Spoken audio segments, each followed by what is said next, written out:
Welcome to Those Guys Sports. It's your boy Mike, and in this conversation I'm having is about the best things I like about the NBA. Yesterday I made a video about what I don't like about the NBA, which was the Dallas Mavericks and the Houston Rockets. Make sure you watch that video. Make sure you like and subscribe.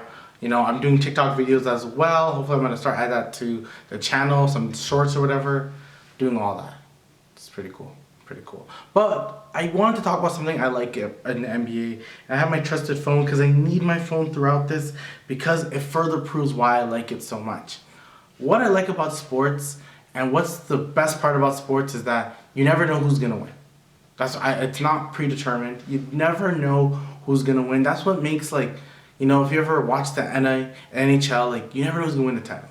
The NFL, normally the best team wins, but it's good to kind of see. You may get an upset, you may get a surprise, like the Giants beating the Patriots years back. Like, you may get those things. So it makes it fun to watch. In the NBA, in normal times, it's normally the team that you think is going to win wins it. And it's normally the best team that wins it. And what makes it sometimes boring and what makes the NBA boring is that sometimes you can tell who's going to win it from, like, January. You already know who's going to win in January. And that sucks. You don't want to know who's going to win in January. You want to see the games go. You want to see your team win. You want to believe that your team has a chance to win. So my favorite part about the first 20 games of the NBA season is how close everyone is. How there's no outlier. Yes, I think most people believe that the Milwaukee Bucks are like the best team in the league. But Boston has the best record. So is Boston the best, Milwaukee best? So you can say that Boston and Milwaukee are probably on a tier that's above everyone else. Let's talk about the Western Conference. I'm just going to, right now as I'm looking into it, Utah is number one in the Western Conference. I know. The Utah Jazz. Where's my Utah hat? It's somewhere in my room. Utah Jazz are number one. You didn't guess that. There's no money in the world that you put down to say that by this time they were going to be number one. You never thought that. Memphis Grizzlies, but now Portland, Phoenix, Dallas, Denver, the Clippers are, I don't know what happened. Like they've been winning games like without Kawhi. Now Kawhi's back, but it's just that whole thing. Sacramento, like all these teams are bunched together. You know, as I'm looking at this, like Minnesota, Golden State, there's just like a games apart. OKC, just a game apart. LA, the Lakers still have a chance. It's so early. They still have a chance to make a play-in, potentially make a top 6. Like, that's what makes it so good. Like, the number 1 seed and the 11th seed are only 4 games away from each other. Like, that's nothing. That is nothing. In the beginning of seasons, already to be like 8, 9 games apart. There'd be so much things. Like, you never know what's going to happen in the NBA. That's what makes it so much fun. The parity in the league is amazing. And you go to the Eastern Conference, a little bit different, but still, Brooklyn and Miami are jostling for that 10th seed, right? Chicago is still not out. I think everyone knew that Orlando, Charlotte, and Detroit were going to be some of the worst. You know, no one believed Detroit. I didn't think Detroit was. I didn't think Detroit would be this bad. But now with Cade out, they're definitely going to be bad. But the thing is, they're going to get a top 5 pick again. And some people are saying, what if they get Victor? Imagine having Cade and Victor on your, oh my gosh, Dwayne Casey, a lucky man. A lucky man. I like Detroit. Detroit's like the future team that I really mess with. But other than that, like, everyone's bunched together. The Pacers are winning games. The Pacers are in games. Like, Mathurin has been good. Halliburton has been good. Turner has been good. Like, they're actually a pretty good squad. Like, and the reason why the league is so, like, bunched together is that there's no standouts anymore. Like, everyone knows Giannis is the best player on the planet, really. He's the best player on the planet. But other than that, you know, Chris Middleton hasn't played. So it's the injuries that are hurting them. The way we probably would have thought COVID would have hurt them, it's hurting them more now. Like, this is a bunch of injuries. Jaw's out, Pascal's out, Maxi's out, Harden's out. Like, there's so much players we can name that have been out and will be out. Dame is going to be out for a couple of games. Like, so you never know who you're going to face. And that's been amazing to see. It sucks for the injuries because you do want to see people play at their healthiest and you want to see the best teams face the best teams, but it's so good and the league is so talented that Lauri Markkanen is a front runner for most improved player. He's probably going to win that. He's going to be an all-star. I think this year's all-stars are going to be some like we're going to have a lot of first time ever. And I don't think people named Lauri as a first time. I think people thought Sexton was going to be the first time guy. Not Lauri Markkanen. You have Desmond Bane, who's probably going to be an all-star as well. You have so much guys, and like it all depends on record. Maybe if Miami doesn't have a top 8 seed, there's probably no one in Miami is going to be an all-star.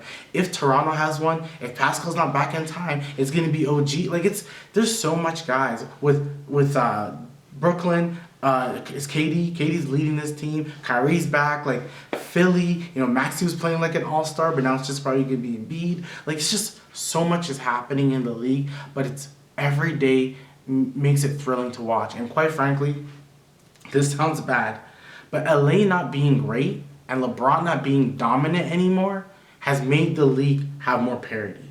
Because LeBron, for everyone's mind, was thinking LeBron is an instant, at least Eastern or Western Conference finalist. Always. He's always been there. No matter, you can say he's lost a step, whatever. The team just hasn't been good. And then with Golden State, another thing that the reason why the league is just everyone's almost in the same playing field. So Golden State hasn't been dominant. And because Golden State hasn't been dominant, it's been pretty good for the league, honestly speaking, because you believe a lot of teams are not fearful of Golden State.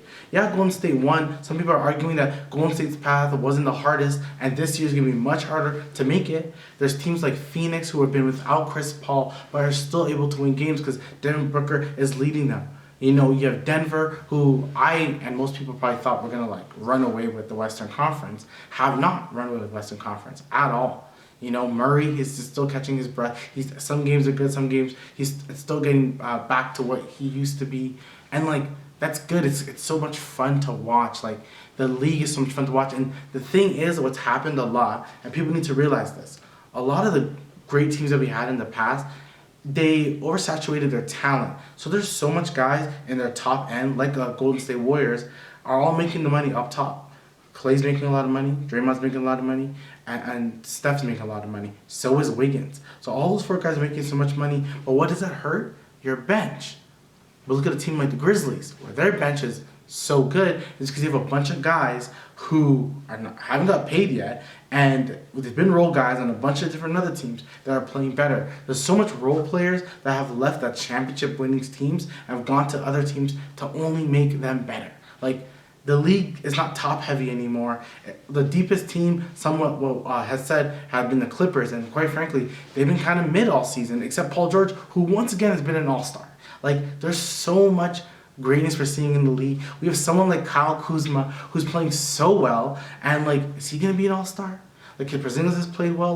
New York is the most mid team. We have the Timberwolves, who everyone was thinking they didn't know what to expect, and they arguably haven't had a good season, but they're 500. And they haven't had a good season, but they're just 500.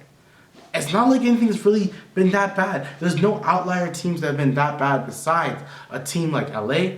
Detroit's been bad, but honestly Detroit's been bad because they don't have the best player. And LA's been bad because they don't have a good team. Once again, you have 3 guys making all the money, and then your 4th best players are guys who, a lot of teams wouldn't even put them as their 6th or to 10 best players, right? So the benches of other teams have been so much better. It's the bench work of the other teams that have made what some of these teams are so good. No matter what, the Wizards have a good squad. I didn't expect a lot from the Wizards, but if you go they legit go 9 guys that are actually good. The Wizards go 9 guys. The Pacers actually go 9 guys that are good. The Jazz, the number 1 seed Western Conference Jazz, have 10 guys. They have Beasley and Clarkson coming off the bench. Normally speaking, those 2 guys are coming off your bench. You have Sexton coming off your bench.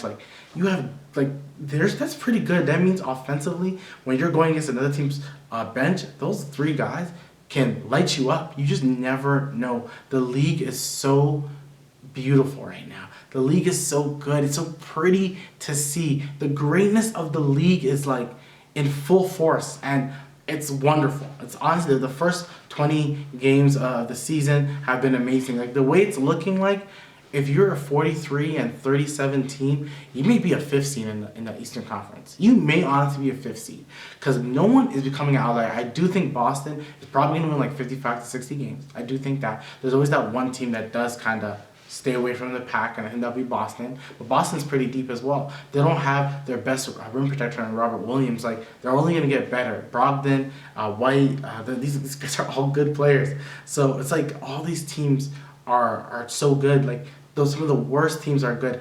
Miami's going to be okay. That's scary. They're not even in the playoff race right now. They're going to be okay.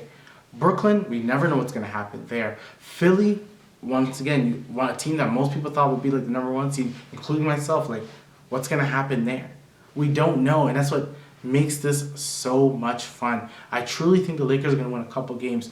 I didn't even talk about the team that, like, everyone's like, oh, God, I guess just another bad year.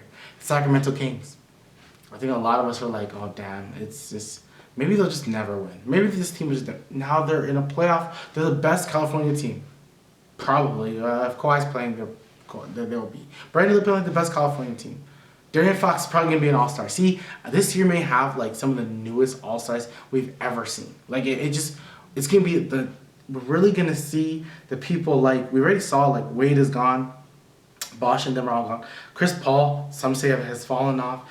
LeBron, some says has fallen off. Like, all these people that we used to see, like the Kevin Durant's and Steph Curry's, we're still going to see them, but they're slowly fading away. Now we're seeing people like Giannis, Jokic, Ja, Luka, like Jason Tatum. All these young up-and-comers are becoming the face of the league. Zion, Brandon Ingram. Like, the league is different, it's special, and it's amazing. Even speaking of Zion, Brandon Ingram, the Pelicans team is deep. They're deep, one of the deepest teams in the league. They play so hard, and they're so good. Like, so much teams would want a Jonas Valanciunas on their squad, but they don't have them. They don't have a Jonas. They don't have a big who can score like that. Like, the Clippers are actually one of the most deepest teams in the league. Like I said before, like, it's so good. The league is so good right now. I think if there was like a playoff, if there's playoffs right now, I think almost every game would go 7 games. Like, it's fantastic to see. Right now, no team is really tanking. I think Detroit's gonna eventually tank. They just signed Bojan, and I don't know if they're gonna I don't know what they're gonna do there because you just signed him to an extension. I think it's always good to have a veteran like him on your squad when you have young talent. I don't know what they're gonna do. He'll probably get traded eventually. Who knows? But seeing the growth of the NBA is like, as a basketball fan, as an NBA fan, it's so lovely. I want every NBA series to go 7 games. Like, I want every playoff series to go 7 games. I love when there's competition. I love when you can't expect it. I love the fact that some teams are facing back-to-back. I love it all right now. So, like, the league has just been so good. The teams have been so good.